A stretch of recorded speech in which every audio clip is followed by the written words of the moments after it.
যোৱাকালি বিধানসভা মজিয়াত অসমৰ মন্ত্ৰী পীযুষ হাজৰিকাদেৱে অখিল গগৈক বিধানসভাৰ পদটো খাৰিজ কৰিব লাগে বুলি অধ্যক্ষ মহোদয়ক অনুৰোধ কৰিছে। আমি ধন্যবাদ জ্ঞাপন কৰিছোঁ, কাৰণ বিধানসভাৰ যি শপতনামা, বিধায়কৰ যি শপতনামা, তাত অখিল গগৈ ডাঙৰীয়াই তাৰ কিমানটা গোচৰ আছিল, গোচৰৰ তথ্য ফাঁকি দিছে বুলি কৈছে, আৰু তেওঁ অতি সোনকালে বিধানসভাৰ পদটো খাৰিজ কৰিব লাগে বুলি অধ্যক্ষ মহোদয়ক অনুৰোধ কৰিছে। আমি ধন্যবাদ জ্ঞাপন কৰিছোঁ যে পীযুষ হাজৰিকাদেৱে একদম সত্য কথা কৈছে, তেখেতক আমি ধন্যবাদ জ্ঞাপন কৰিছোঁ।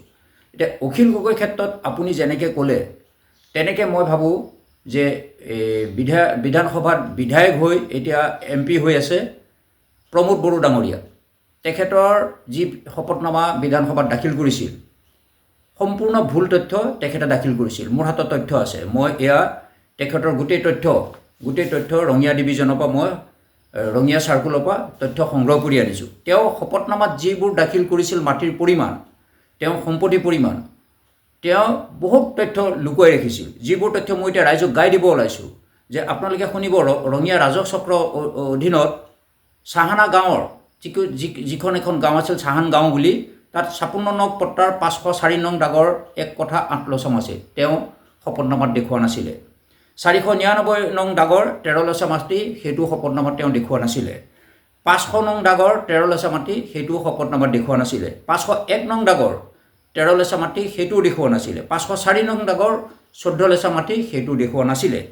কোছাৰী শোলমৰা গাঁৱৰ 399 নং দাগৰ 1085 নং দাগৰ 3 কঠা প্ৰথম শ্ৰেণীৰ বাৰী মাটি, সেইটো লুকুৱাই ৰখা হৈছিলে। কোছাৰী শোলমৰী গাঁৱৰ 60 নং পট্টাৰ 450 নং দাগৰ 3 কঠা 6 লেচা মাটি, সেইটো লুকুৱাই থোৱা হৈছিলে। কোছাৰী শোলমৰী গাঁৱৰ 90 নং পট্টাৰ 228 নং দাগৰ 4 কঠা মাটি। এতিয়া কথাটো হ'ল, চাহানা গাঁও বুলি যিখন নামেই তেওঁ উল্লেখ কৰা নাছিল, তাত তেওঁ বহুত মাটি তাত উল্লেখ কৰা আছিলে, আৰু তেখেতৰ পৰিবাৰৰ নামত এই মাটিখিনি আছিলে। এতিয়া কথাটো হ'ল, যদি সকলোকে সমান চকুৰে চায়, তে অখিল গগৈ ডাঙৰীয়াক আমি ভাবোঁ যে বিধানসভাৰ পৰা বহিষ্কাৰ কৰিলে আমি ধন্যবাদ জ্ঞাপন কৰিম। সমান্তৰালকৈ একে অপৰাধত প্ৰমোদ বড়ো ডাঙৰীয়াকো বিধানসভাৰ পৰা বহিষ্কাৰ কৰিব লাগে। কাৰণ এজনে যদি শপতনামাত ভুল তথ্য দিলে, তেওঁ যদি বিধানসভাত বিধায়ক হৈ MPও হৈ থাকিব পাৰে, কিন্তু আন এজনে যদি শপতনামাত ভুল তথ্য দিলে, তেওঁক যদি বিধানসভাৰ পৰা পদটো খাৰিজ কৰিব লাগে, তেতিয়াহ'লে এই কথাটোৱে কিন্তু অলপ চিন্তিত কৰিব যে এজনক আপুনি দুৰ্নীতি কৰিলেও আপুনি নধৰে, এজনক আপুনি দুৰ্নীতি কৰিলেও ধৰে।